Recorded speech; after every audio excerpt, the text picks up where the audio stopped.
Le 9e prérequis concerne le pointage. Le pointage, c'est tout simplement montrer avec son doigt, désigner les choses, les personnes et tout ce qu'il y a autour de nous avec le doigt.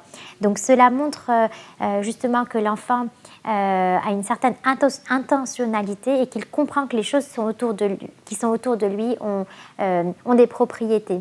Donc à 10 mois, l'enfant peut pointer tout seul, c'est-à-dire il va commencer à pointer en disant ça, voilà, pour désigner ce qu'il veut. À 12 mois, il va pouvoir y associer un regard, c'est-à-dire qu'il va pointer et puis il va regarder l'adulte pour montrer à l'adulte c'est ça que je veux.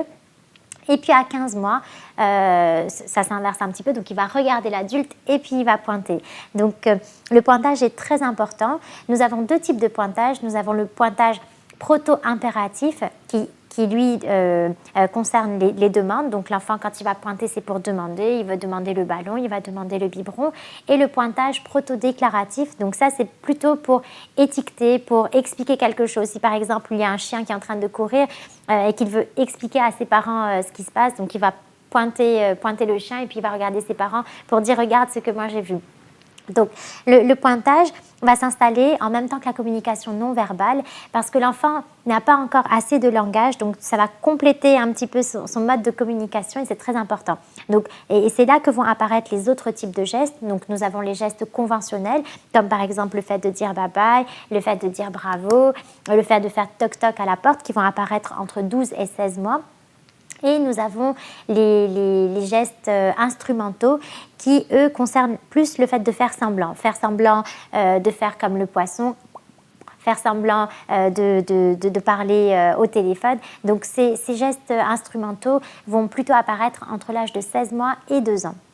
Alors, ce que l'on peut faire pour travailler ce pointage, c'est déjà nous-mêmes pointer et montrer aussi à l'enfant comment faire, c'est-à-dire quand il veut un objet, pouvoir par exemple prendre, je ne sais pas, la girafe, on va reprendre notre petite girafe, et puis prendre le doigt de l'enfant et lui dire la girafe, pour que lui apprenne à pointer avec son doigt, tout simplement.